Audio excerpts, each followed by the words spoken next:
Bismillahirrahmanirrahim. Assalamualaikum warahmatullahi wabarakatuh. Melanjutkan pembicaraan sebelumnya tentang pendidikan keluarga. Di video sebelumnya kita bicara tentang hari pertama masuk sekolah. Jadi Bapak Ibu, di pendidikan keluarga di lembaga PAUD itu setidaknya ada 4. Yang pertama adalah hari pertama masuk sekolah, yang kedua adalah kelas orang tua, yang ketiga adalah kelas inspiratif, dan yang kelima adalah atau yang keempat adalah gebyar anak usia dini ya. Atau gebyar bisa dilaksanakan di akhir tahun atau akhir semester ya. Jadi seperti itu. Nah, yang pertama adalah kelas orang tua. Jadi secara orang tua, secara berkala orang tua berkumpul di sekolah atau di tempat yang disepakati, boleh sebulan sekali, boleh 2 bulan sekali, tapi saya menyarankan sebulan sekali. Dan topik yang dibicarakan adalah berdasarkan kesepakatan. Topik yang dibicarakan adalah semuanya adalah tentang anak usia dini. Semuanya adalah untuk kepentingan pertumbuhan dan perkembangan anak-anak ya. Jadi misalnya tentang gizi untuk anak usia dini, yang kedua tentang pola asuh, yang ketiga mungkin tentang bagaimana menjadikan anak disiplin, bagaimana menjadikan anak punya rasa percaya diri, bagaimana menjadikan anak-anak kreatif dan lain-lain. Ini bisa dibahas sehingga sekali lagi orang tua bekerja sama dengan sekolah mewujudkan suatu tindakan yang selaras untuk kepentingan itu tadi, sehingga pertumbuhan perkembangan anak-anak bisa optimal. Kemudian Bapak Ibu yang saya hormati, jadi selain harinya disepakati, kemudian apakah sebulan sekali atau 2 bulan sekali, juga perlu disepakati jamnya. Dan saran saya jamnya ya terserah ya, mungkin 1 jam saja atau 90 menit saja gitu. Nanti saya akan di video berikutnya saya akan memberikan tip atau pengalaman saya mengembangkan program ini bekerja sama dengan sebuah lembaga ya, bagaimana menyelenggarakan kelas orang tua ini.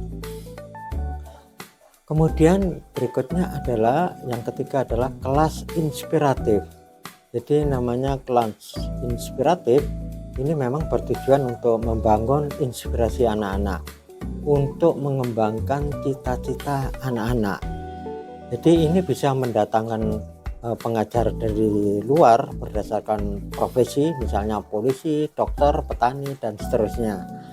Tapi bisa juga anak-anak yang didatangkan ke kantor-kantor, misalnya ke kantor polisi, ke puskesmas, ketemu dengan dokter, kemudian ke kantor pemadam kebakaran, kemudian ke sawah, ke kebun, dan seterusnya. Narasumber inspiratif bisa saja dari kalangan orang tua sendiri, salah satu yang memang relevan ya. Mungkin di situ ada guru, ada petani, ada yang bekerja sebagai polisi, tentara, dan seterusnya ya. Jadi pengajar-pengajar inspiratif ini menceritakan kepada anak-anak tentang tugas-tugasnya ya. Jadi bagaimana dia membantu masyarakat, membantu negara gitu. Nah, ada sebuah sekolah yang menyelenggarakan kelas inspiratif itu di rumahnya murid gitu ya.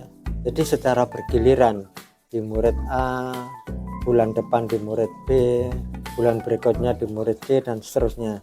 Sehingga ada 1 hari dalam 1 bulan itu pembelajaran itu tidak di sekolah tetapi di rumah salah satu temannya. Itu juga ternyata menarik gitu ya. Jadi bagi anak-anak, sehingga anak-anak juga punya cerita-cerita yang bervariasi gitu ya mereka. Lalu yang berikutnya adalah gebyar akhir tahun ya. Jadi atau gebyar anak usia dini sekali lagi ini memang mungkin kalau berat ya setahun sekali aja, tapi memungkinkan juga setiap semester ya. Apa isi dari Gebyar itu? Yang pertama adalah memamerkan hasil karya anaknya. Jadi anak-anak itu kan sehari-hari memang berkarya, menempel, mewarnai, menggambar gitu.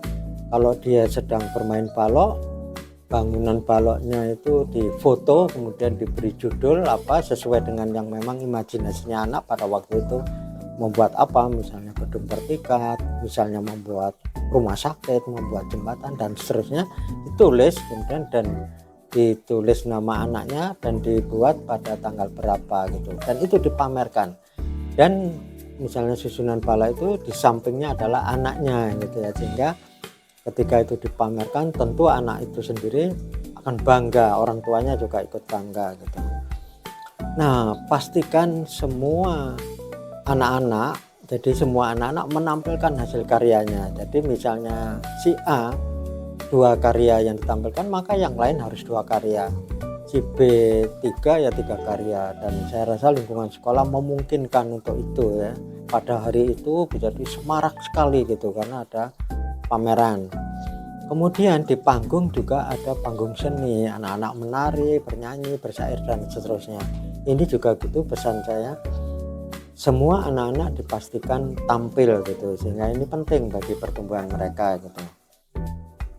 Nah, jadi saya kira ini jauh lebih efisien dan konstruktif untuk tumbuh kembang anak-anak dibandingkan anak-anak harus pergi jauh rekreasi gitu ya. Itu menghabiskan biaya, waktu dan tenaga anak-anak. Belum lagi kadang-kadang juga keselamatan anak-anak itu berpotensi ada gangguan gitu. Nah, jadi saya kira itu tentang pendidikan keluarga. Silakan dikembangkan. Saya ulangi lagi, ada 4 tadi.